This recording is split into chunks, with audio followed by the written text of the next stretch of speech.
Many Nigerians are not happy with the National Assembly over the use of voice votes in deciding and approving the state of emergency declared by President Tinubu in Rivers State. Honorable Bashiru here is making a case for the National Assembly on why the use of voice votes in the approval of the state of emergency declared by President Tinubu in Rivers State was in order. He stated that the National Assembly have a modus operandi of operation. Listen to the argument of Bashiru and share your thoughts. Suspended Rivers State Governor Siminalayi Fubara made his first public appearance on Sunday following his suspension from office. Fubara attended a special prayer, worship and thanksgiving service at Salvation Ministries headquarters in GRA Port Harcourt, quelling speculations about his whereabouts. In the meantime, some lawmakers in the House of Representatives are beginning to speak up on the declaration of the state of emergency in Rivers State by President Bola Tinubu and the subsequent approval by the National Assembly. According to some of the lawmakers, there was no monetary inducement for their voice votes, and the emergency rule they approved may likely be terminated before the 6 months expiration based on the committee put together by the National Assembly. Joining us now on the show as we unravel the decision of the House of Representatives approving President Tinubu's state of emergency is Honorable Bashiru Daudu, a medical doctor and the lawmaker representing Oshodi, Isolo 1 federal constituency at the National Assembly. Good morning, Honorable Daudu, and welcome to the morning show. Thank you for inviting me. Well, Dr. Daudu, thank you for joining us. First, we would like to know how you voted. Did you vote and endorsed the declaration of a state of emergency in Rivers State? Because, you know, there was a voice vote. Now, that voice vote has been challenged by many, that even the House of Reps didn't have a quorum. But I imagine that you were there. So, was there a quorum properly established? And whereas the National Assembly has the technology for electronic voting, e-voting, it's been there since the days of Senator Bukola Saraki as chairman of the National Assembly. Now, this voice vote, which anybody can just manipulate by just, using the gavel. Tell us what happened and how you voted. Let's start with that first, and why. Thank you, Dr. Abati. I voted yes, and proudly so. I think you cannot divide the action of the president from the action of the National Assembly on what is going to happen next. The president addressed the nation and told Nigerians about the situation in Rivers, that he was watching the situation for this long, even with interventions of well-meaning Nigerians as well as himself, that the crisis did not abate. And fast forward, the Supreme Court came up with the judgment that there was no government in Rivers State. While we were dealing with that situation, he also faced the situation where we started having threats, bombings of pipelines all over the one that was reported in the media. And more importantly, the president said that he had a security report of imminent danger to our assets in that particular region. I think the president did what any well-meaning president that is responsible to his own citizenry would do, which is going to that Section 305 to invoke the proclamation. And he followed the procedure. It was gazetted, it was transmitted to the National Assembly, and the National Assembly deliberated, considered, and voted. That by virtue of that, approving that proclamation. But the missing piece, and I'm glad that you are doing this, because this is also a teachable moment, is that it's not the way the proclamation went into the House that it came out. Talk about rubber stamp. The House actually had 3 amendments. The first was that it provided a situation for eminent personalities to intervene. 2, that the National Assembly will take over the oversight functions of the State Assembly. 3, that the 6 months is not written in stone, that it provides an opportunity. For example, if the situation changes tomorrow, the president is within his power to actually revoke that. So when you now understand that, you understand what happened in the House. And this is what happened in the House. And I have to say up front that I'm not the spokesperson of the National Assembly, but I'm a Nigerian citizen. I'm a member of REP, so I have my own personal opinion. So what I'm expressing here is my own personal opinion and my own observation of what was happened. It wasn't that the votes were automatic. As you will expect 360 members that are well-meaning, there will be a different kind of deliberation and thoughts. And there were concerns expressed by certain people. But what folks may not understand is that what made it a unanimous vote were the amendments that impressed some of our colleagues who might be against it in the first place. And the votes were taken and were approved. Yes. Yeah, Dr. Dowd, Yes. I mean, you are representing Oshodi Solo, one federal constituency. I don't expect you that as a member of the APC, you will go and contradict the president. But was there a quorum? Because Honorable Obi Agwocha, representing Ogocha, I think Umuahia Yes. federal constituency, stood up and said, let's have a proper roll call to establish that we have a quorum in this House of Reps. From the evidence of your eyes and the fact that you were there, was there a quorum? Dr. Abatsi, thank you for the question. And this is also a teachable moment. All aspects of governance have their own modus of operandi, the judiciary, the executive, and the National Assembly. The National Assembly is governed by rules, and this is relevant even in light of other issues that have happened recently. It's a traditional place. When you get elected, we elect the speaker, there is an ad hoc committee set up to design the rules that will govern the assembly for the next 4 years. They are highly debated, sometimes controversial, and they are passed. Those are the rules that are going to operate. And I'm sure as a lawyer, you know, in Section 60, it gives the National Assembly the power to design the rules as it may fit. So this idea that all the time there has to be a head count, it is not something that is done regularly. Every day we do voice votes. And by the way, in this particular situation, you mentioned the honorable that actually had an issue with the head count. He was there, and it was addressed. The speaker said at the end of the day, he was going to let us know the number of people that were present. And he told us that. So if you are now saying that you had 243 where 240 people were present, and a voice vote was made, and it was unanimous, I didn't hear anybody say nay that was in that house on that day. So the issue of the issue of two-thirds may not be really germane if not one single person actually say nay. So that is my opinion in what you said. But beyond that, I think we have to look at the bigger picture. Why is this happening? And it's really, it's kind of sad, especially for the folks in Rivers. In democracy, the folks have voted. They wanted their government to function. They voted for the assembly. They voted for the governors. And by the way, they were all together before. And they are now facing a situation where the governor was distracted, almost entirely distracted. So they have not been well served. So rather than us looking at this situation with microscopic eyes, I think we need to look at the global picture. The global picture is that is the situation better now for the folks of Rivers? I say yes. The president did the right thing and did constitutional things? Absolutely yes. And that is something that we are going to follow up. There are caveats there now.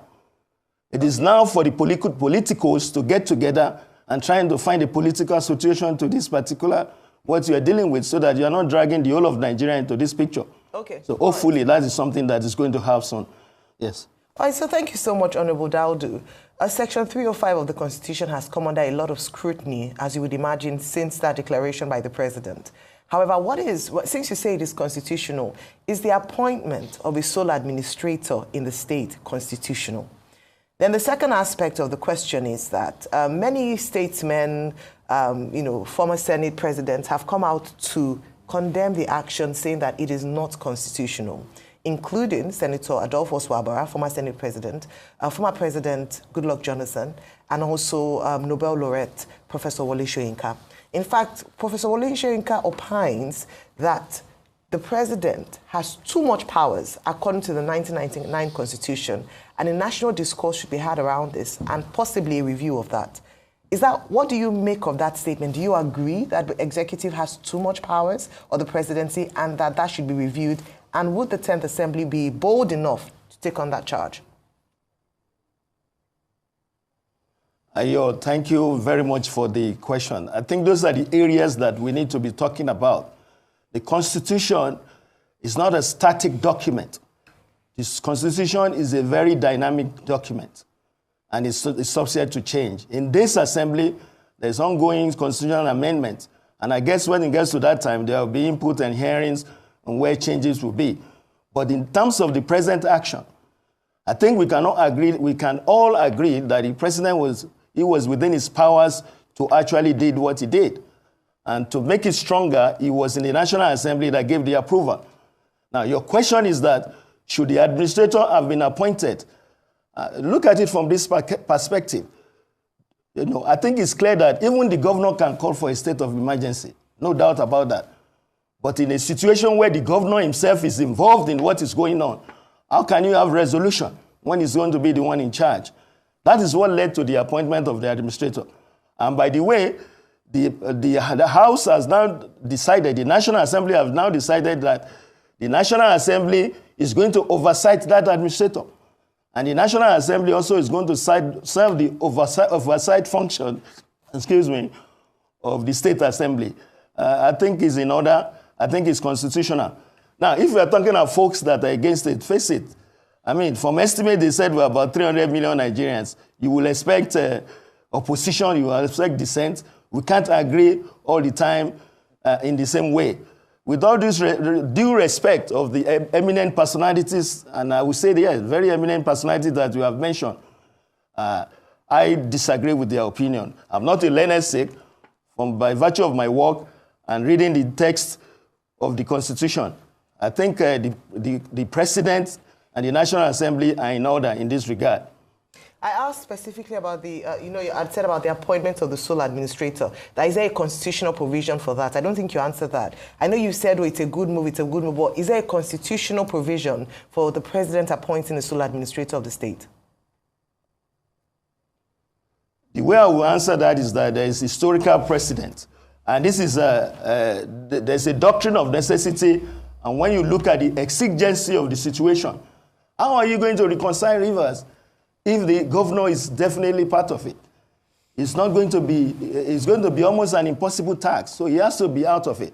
Okay, sir. And the state cannot govern in vacuum. Okay. The state cannot be in isolation. Okay, sir. That is what necessitated the appointment of that particular situation, the administrator. Okay, sir. Good to see you, sir.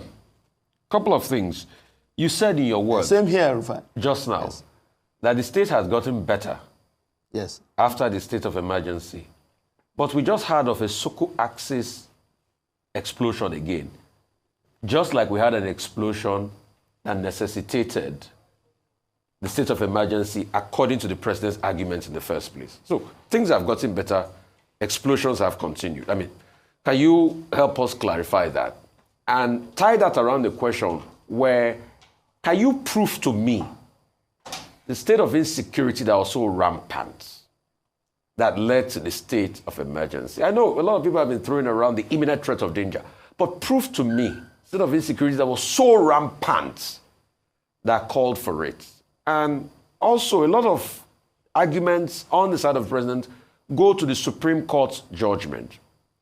But one part you people don't put in the argument is the fact that this governor had started fixing the problem. It was the National Assembly, the State House of Assembly, that was not ready to play ball, that felt recalcitrant because overtures were made to them based on Supreme Court judgment. Then please, did you confirm yourself the register of people that were there? Did you confirm in the House when that vote was taken? Did you yourself have a confirmation of the register. Did you by any chance just, okay, let me go and even see the register and see how viable this register is based on what I hear? Do you have any confirmation of that register? Mr. Rufai Hussaini, the way I will answer... Oh, okay, go ahead. I said good morning, sir. I'm greeting you, sir. Good morning, sir. Good morning. Yes, sir. Good morning. Good morning, sir. So, I know you asked for receipts. That's your ammo. But what's going on here is that I don't think we are looking at the situation in the same way. Rufai, if you are the president of Nigeria, your responsibility is to ensure the safety of lives and properties of Nigerians. It is going to be irresponsible to actually wait until everything is thrown into chaos before you act. That is part of leadership. And leadership is hard, especially in decision making. So thank God that we have a president that has the courage to make tough decisions, if you look even from the issue of the subsidy. Going back to what you're saying, is it provable? The way he worked in the House, that's why I was talking about the rules. We know that 243 people were there, and when the voice vote was put, nobody said nay. Obviously, that defeats the issue of whether you had two-thirds or not. And proving to you, I don't know about that. I think I will not be on air trying to prove or disprove what you're saying. We will leave that for the judiciary to deal with. Yes, that would be my response to your question. Okay. So, but you didn't check the register yourself, so you don't have a confirmation if the actual number of people that met the quorum came on that day. You didn't check the register. So you don't have evidence that actual number of people that met the quorum. That's why I'm talking about the rules. Okay, Rufai, the way it works is that, just to enlighten you, and I'm glad this is taking place so that you can enlighten Nigerians. The way it works is that the principal, the presiding officer, in this case the speaker, also determines the quorum. Usually there is registration, but the 360 members are not going to go and check the register to see who were present or who voted. It doesn't work that way. Okay. The way it worked is that he announced to us the number of people that formed the quorum, which we had quorum. Okay. And then he put the vote. What we are saying yes, is that those of you who go to that National Assembly to represent us, for purposes of integrity and accountability, we would like to know how you voted. We would like to have it on record, to know when they are to sleep, to know who went there to be absent, to know who voted on what, as is the case in other jurisdictions. Now, there are structures in that same National Assembly for e-voting, for trust and accountability. This voting looks like a magical legislative business. So it erodes the trust of the people in the legislature. That's what we think. But the question I would like to ask you is about coalition politics. There's been so much talk about coalition. What do you think? PDP, Labour Party, SDP, talking about coalition. Do you think that they will succeed with the plan to unseat your party and your godfather, President Bola Ahmed Tinubu? Thank you very much, Dr. Abati. For those of us who lived in the other climes you are talking about, which I lived in the US where I practiced medicine for quite a long time, we look at the situation as if it's a perfect situation. Right now in the US, there's also almost a constitutional crisis going on after hundreds of years that they have been doing this. The Nigerian democracy is not a Jeffersonian democracy. It's a Nigerian democracy, and it's a work in progress. But I'm glad that we have folks like you who are challenging the status quo, putting our feet to fire. But I would like to state that we cannot throw the baby with the bathwater. The leadership of the National Assembly deserves a lot of credit for what is going on, and the president for his vision and tenacity in trying to make the lives of the people of Rivers better. I think he deserves a lot of kudos. No, that's my opinion about the first thing that you said. On the other level, like the president himself has said, politics will take care of itself. This is time to govern. There are so many issues on the table, and then people are talking about 2027. I think it's supposed to say that, but you can translate to your audience. For those of us that are Yorubas, they will say, like, Huegiri, so the man is still trying to govern to make sure things work out. And people are now in a corner ganging up. By the way, and trying to talk about 2027 when we don't even know who's going to live or be around tomorrow. So let's cooperate with the presidency, let him govern, because it's still very challenging. Nigeria is still in a very tough place. I know from my constituents that people have issues, they have complaints about their everyday life.